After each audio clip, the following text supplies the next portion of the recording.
executive in residence today. So thank you, Ken, for coming. Dave Wallace was coming, but he is unwell, as is a number of others.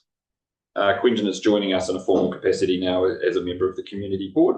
We're recording the meeting, as I noted. We have two apologies, Chris Hadfield and Kathy, who's come down with the flu as well. Kathy will be joining us for the workshop, but not for the meeting. Are there any leaves of absence for elected members over the next 6 weeks? Very good. Well, I need to pass a resolution to accept Chris Hadfield and Kathy Dido's apology. I'll move that. Seconder. Thanks, John. All those in favour? Aye. Carry that. Everyone's read the agenda. Is any conflict of interest arising from the agenda today? It's helpful, thank you. And there are no matters lying on the table. No public forum today, so we'll be able to move straight forward into the confirmation of the agenda. It's been circulated. Any changes from elected members from the agenda? It's relatively straightforward. I will therefore move that we accept the agenda as it stands. Cody will second that. All those in favour? We'll carry that. We held our last community board meeting on the 2nd of July. Those minutes have been circulated. Everyone's had a chance to read it. Is there any amendments required for the minutes from 2 July? Okay. Cody will move that. I was absent, so that makes sense. So Cody's moving that we accept the 2nd of July minutes. Seconder, John, you were there. All those in favour? Carry that. Very good. Tazi, are you going to come up and speak with us as item 1 on the agenda? Good to see you. We're talking about a memorial park for the Roxburghs. We've got the paper, slight background, and then we'll open up for discussions. Yep. So the basically descendant relative of Dame Allison and Dr. Jim Roxburgh have requested a memorial on their behalf to go on the wagon wheels down on the lakefront. And the reason that they chose that location specifically is because the memorial plaque that's already on one of the wheels is the ancestors basically of those individuals. So there's a direct historical family link. And yeah, they were important members of the community. They did quite a lot. Have you read the report? The report? Yeah. Word for word. Open it up for just any questions or comments from elected members about the authorising or otherwise of this memorial plaque. I'm all for it. I like that it's not a seat. That's right. I've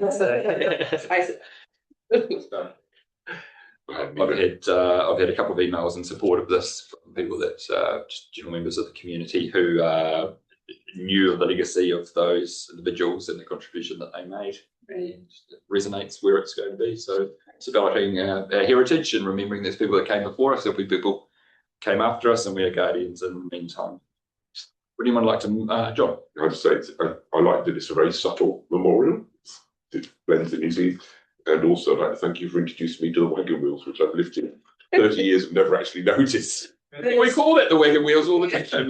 No, but I say to people, meet at the wagon wheels, and they have no idea. Yeah. So why you and John have never connected. Yeah. I wonder where the wagon wheels are. John, I thought you were the oracle of everything in the place. I can't believe that.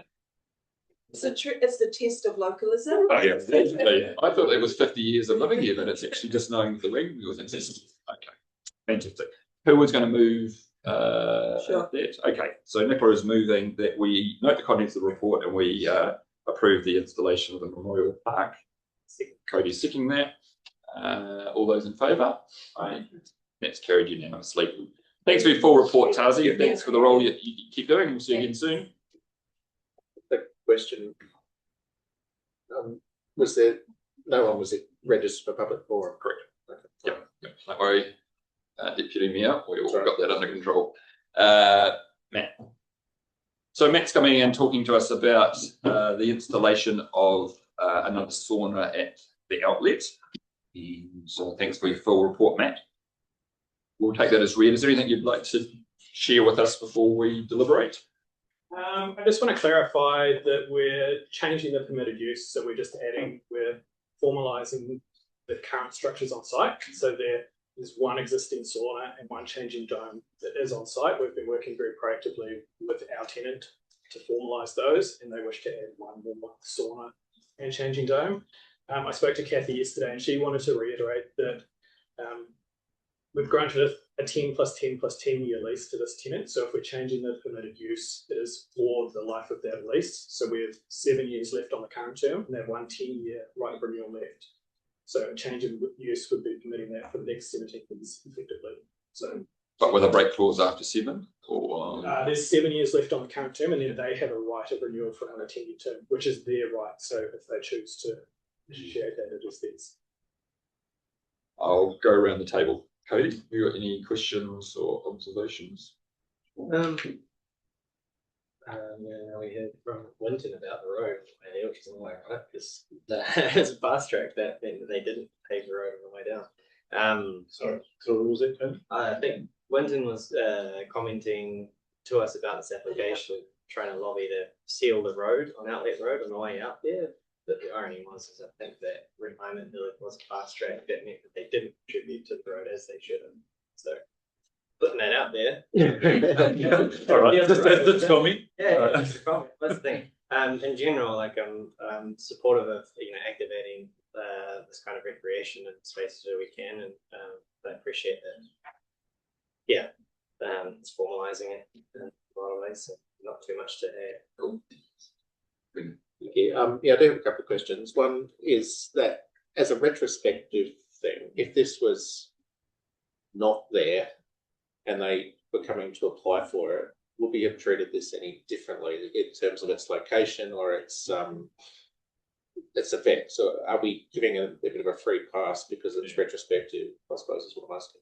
Great question. So we looked at this when they came in. We looked at a number of options, and one of which was potentially surrendering part of the lease area and issuing a new lease. And so we looked at this on the basis that if this was an application, how would we treat this? So there hasn't been any special treatment, and it would be an activity that would be considered if that existing lease wasn't existing.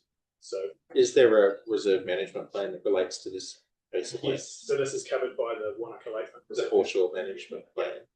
And so that allows for limited commercial activities, but you think it meets that criteria? Yeah. So it talks about commercial recreation activities and about fitting in with the landscape. So as long as there's no impact on existing users, minimal impact on the landscape, which is why we've worked with the designs and what the tenant is proposing, then we see it as considered by that user management plan. Okay. All right. And regarding the rent payable, it's quite a complex situation because there's privately owned land they operate a campground on, and then it extends into the reserve.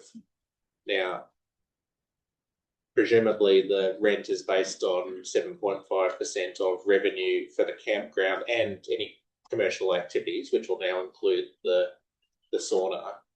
So how do you calculate what components of the commercial activity occur on the public land versus the private land, and provide a fair rent to this activity?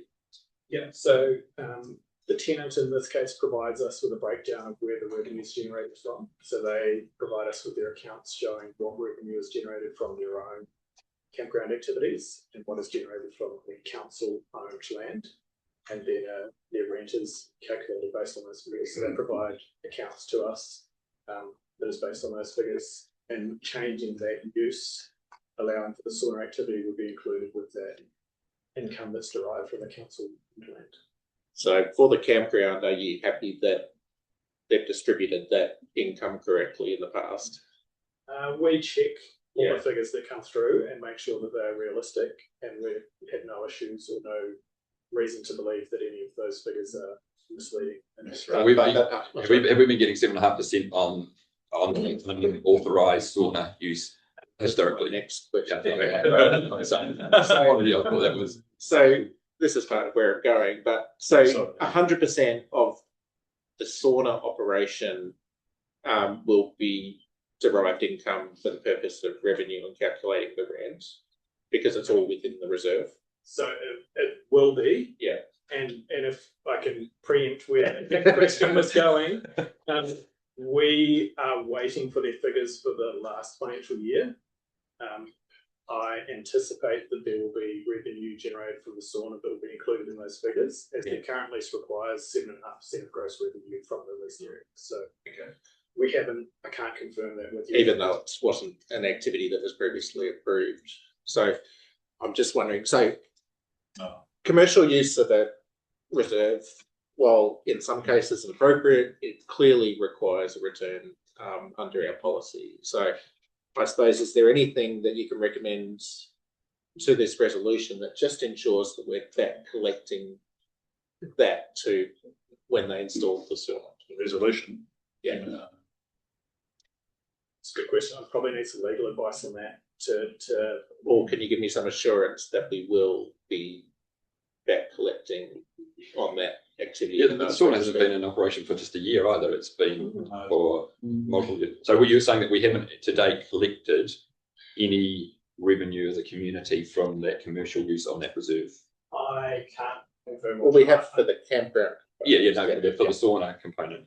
And could the leasee say, well, it's not a permitted activity, so how can you actually legally claim it? If we're going, well, actually, how could you have legally run it? I need to check the legal advice on that. So normally, the property team, our in-house property team deals with the revenue side of things. So they check the accounts and charge 7.5% of the revenue list arrived. I personally haven't seen what that revenue was in which would be the 24-25 financial year. I know that we are waiting for the 25-26 financial year, and I will definitely check in that when we get it. Are you seeking us to look back and ensure? Yeah, I just want to make sure that they're paying the fair rent for the period they've been operating there. I don't know how long it's been. I would say 18 months to 2 years. I feel it's 2 years feels a bit right. So, you know, I think over those 2 years is probably, but I'm in your hands as to how we ensure that occurs. But I just think that's the right thing to do. I can make sure that we go back and check that last financial year 100%. We've been working with the tenant for almost the last year since they came to us and have been trying to formalize this process, and they've been going through the resource consent, and we've gone through this reserve set process to try and formalize it. So Matt, you seem reluctant to you keep on about the current or the last financial year. Why are we not talking about since they initiated operations of the sauna on public land? I just need to probably check with our legal team about that permitted activity and whether we can charge rental for something that isn't permitted and how that works. That leaves us in a slightly hanging, because I do think it's important that we back recover, so to speak. So maybe through you, Chair, Matthew and Dave, and maybe there's further questions we need to take on board, but if it is a key, we could actually just leave a report on the table and seek that advice that you set out there, because as been noted, I'm picking the board through the chair and looking for the history of how long they've operated, what is permissible, what is not permissible, and what part of that revenue we are considering to either retrospectively recover or we're not able to for whatever legal reasons. But I think we should actually patch that up as part of those conversations and report back. I just feel it's slightly perverse that it's actually perverse that it's incentivized for someone to not comply with that because of they're going to then avoid revenue. That's what it is like. It should be the other way around. That it's like if we have a non-complying activity, string that out as long as you can, because the other benefit of that is that we don't actually pay revenue for a lease issue. So it's slightly, and you understand. They may have been paying. I just can't confirm. I don't have the figures. So through the chair, is there anything in that you're not clear about? I think your advice will maybe Dave. I was just going to suggest we probably need to go back and check whether they have what Matt's saying. Go back and check what's happened there. I think you can't answer. Okay, we'll come back around to 2-6. Just go around the table. You raised this with me about a year ago, and I really encourage you to sit down and just talk with these guys. But at that time, you were I'd received correspondence with people going, well, why the lease, the owners of the sauna saying, why aren't we getting any traction here, or can you help sort things out? What's changed in the last year when I felt that you were not in support of this to now? The operation of how it was set up a year ago when we first came to you, they were wanting a sublease scenario where the campground were potentially subleasing to the sauna activity. And so they've changed that approach, and now the campground operator is intending to operate the sauna. So instead of being a different use operated by a subleasee within a campground, it is now just a change in use for a small area of the campground. So that's what's changed, that perspective. So I feel like that makes things simpler from the lease point of view as well, than trying to introduce the subleasee. We're assuming that's genuine, that that's the construct is that the campground is actually operating the saunas. Go to Nicola and then to Saunas are becoming way more popular and great, but and I've seen some people go through a very similar process and not wanting to come to the council because they don't know how to do it. It's going to cost so much money, blah, blah, blah. So, and I can only imagine maybe that's why these people didn't do it or didn't know how. I just wonder how we can make it not so scary, or like you say, not incentivize doing it first and like us approving it later. Not sure. It's probably not for a question for now, but like I'm sure we have people that we know that want to set up. I set up businesses on areas, and I mean I don't know how they would do it. I don't know how they would approach the council and how much it's going to cost, and if doing it retrospectively is smarter. Sounds like it might be. well, it's risky. I mean, I think that there's, for the most part, it's not a lot of opportunities where you can do this on public land. You know, the fact that this is within a campground, and you know, these activities are being associated with campground activities, and I think that, you know, is probably a limited space. I wouldn't expect one on Ely Point, for instance, and I would really push back very hard against a sauna operator on Ely Point or on the Wānaka lakefront. So I just wanted to. Nicola, I think this is actually a great case study to show where the way it had previously been structured as a council, we're rightly saying, look, this is probably going to fly. And I'm sorry, I can't remember names, but they reached out to me and said, look, can you do something? We put Matt and them together, and look, it's taken a while, but here we are on the cusp possibly of authorising it. So I do actually think that sounds like they might have sold it too. Well, I'm not sure. Yeah, well, there has to be a way that it can be restructured to legally allow him. But I do think this is by just sort of the community board playing a role in facilitating conversation that then actually gets possibly a really good output, as opposed to don't go near council. Because it's too hard. I think this shows what happens when you do. John? Yeah, I basically support pretty much what everyone else has said. I do want to come back to what Cody mentioned in terms of the correspondence that we received from Winton for us. And I do have a lot of sympathy for the residents in the retirement village. But I would point out, as Cody did, that that was developed by the developer knowing the condition of that road at that time. And I also think there's a bit of irony, because certainly a lot of the surrounding neighbours of North Lake remember a really big dust issue during the creation of the North Lake subdivision, which went on for several years. So a lot of sympathy for the residents, but I really think it's more of an issue for Winton to address. In terms of the thing, I support what the rest said. Let's get to just confirm that where we are in terms of back rent, if appropriate, but otherwise I do support. The media are listening. The community board are calling on Winton to stump up and pay for their section of road that they need to form. So if they're listening, Not seal it themselves. They have to work it out. well, no, they can. Well, yeah, they have to work with council, but it should be on them. They can fully fund it themselves. Council would like to help, but we're paying $5 million for the remediation of Rockabilly Gully that is taking, which is caused a lot because of stormwater runoff from said development. So look, there is some complexity there. With full understanding of the residents' position while they're in I wouldn't mind us coming back with what Councillor King just about the impairment or the barriers to actually, the private entity actually engaging in these types of processes. I think it's really important to reflect that as a process. And with that, we have obviously, as you pointed out, even retrospectively, we're informed about it. We need to follow what's set out in the prescription of the 1977 Reserves Act, as well as what we have in our own reserve management plan, and help people engage with the class landscape.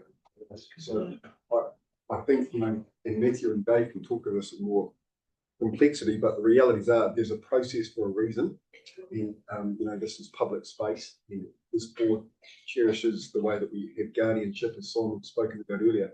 And it's really important that you follow our process. Where we've seen speedier outcomes is where agencies or entities actually get on board early with that and understand there is a process and these are the steps. And where it can often have time-related impacts is where we are working on a retrospective for good or bad reasons, but it does take time given some of the complexities and we need to frame that up. Chair. Can I just add something to Chris? Matt, and then I'm going to wrap up. I was just going to mention, you talked about peer barriers. So a couple of things to let you know is that over the years, we get numerous requests for saunas of public land and reserves, okay? And we generally say no to that because it's like maintenance, so it's not a permitted activity. But I guess one of my point is that, sorry, I've just lost my train of thought. Things you do. Come back. Matt, you want to come in and then we'll flip back to that? Yeah, I just wanted to reiterate that we're in a slightly unique situation here. Talk about retrospective approval with our lessee owns the adjoining land, and it was they kind of had a default position that they would move the sauna onto the adjoining land if they couldn't work with us and get approval in the situation. So we don't want to set a precedent where people are just going to go set up a sauna on our reserve land. It's kind of unique here because they have their own land right next to ours. So it's not. We don't want to encourage that retrospective approval when people set up activities. So that's where I was going. Sorry, I was going to mention. So often people come and seek us beforehand, and we say no if it's not a permitted activity. The retrospective thing doesn't often happen because we got this is a unique situation because they've already got a permitted activity and they're looking to adjust. Yeah. So is this time sensitive? If we leave this on the table, is this going to cause frustration for the lessee? It would be good to keep this moving. Like I could, if you wanted to change the recommendation or something to ensure that back rent is accounted for or something like that, like there could be a way forward here that we can just ensure that. Team, are we fairly? I was going to make a suggestion. Along those lines? Yeah. Okay, so if we add to the motion that we are passing a 5 to and recommend to council, how would you like to put that question? Well, I'm actually thinking we amend 2 and say recommend to council approve subject to full collection of that rent. Subject to full.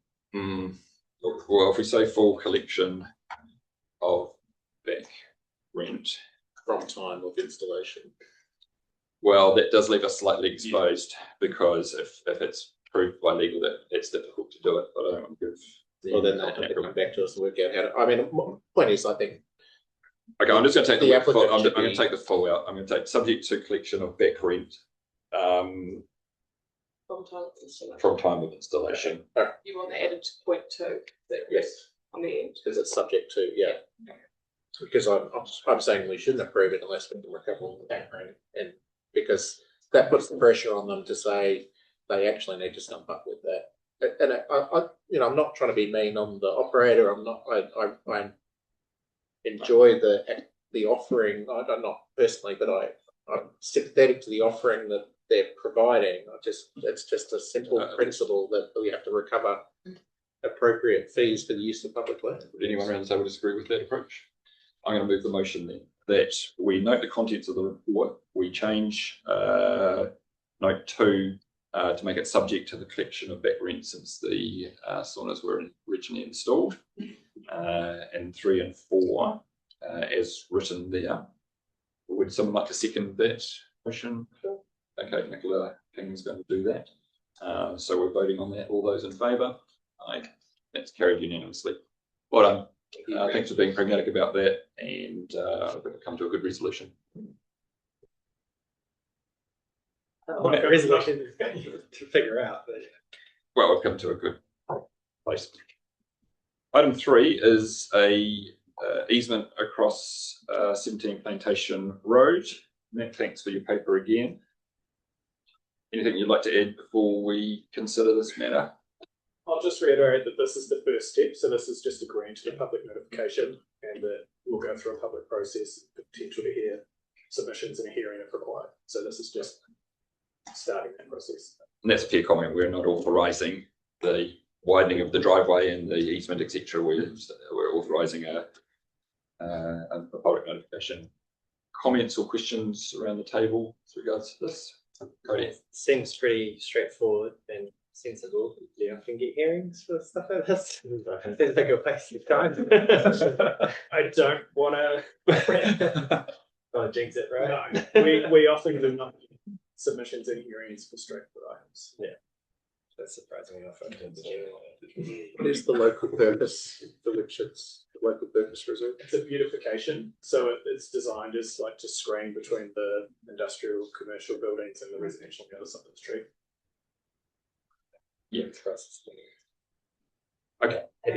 Okay, so Cody is going to move that we note the contents of the report and we approve public notification of this proposed easement and recommend to council appointing a hearing panel should that be required. Cody has moved that.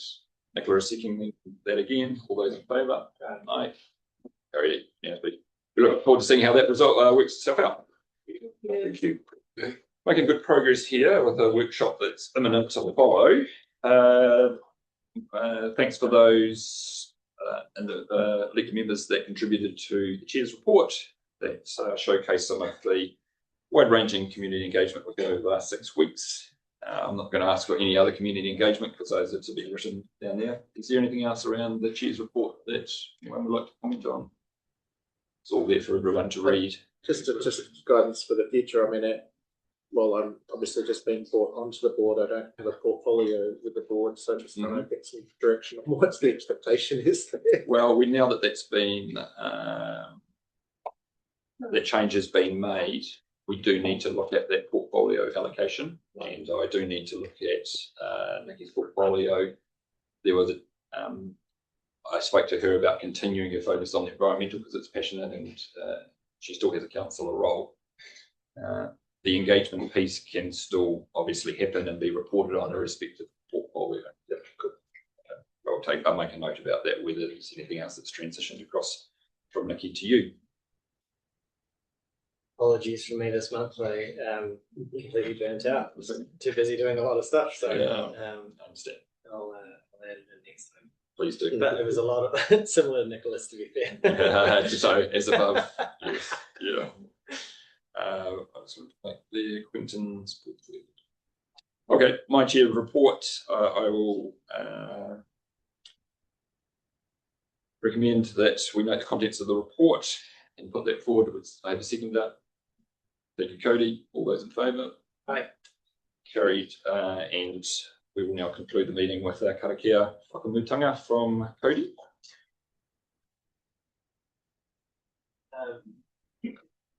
Kia tau, kia tātou katoa, te ao, te aroha, me te marutau, tihei, Uri ora. Kia ora. Thank you, Cody. We're closing the meeting being on 10:29. We will have a 5-minute break and then we will get the team up from community facilities. So if we come back at about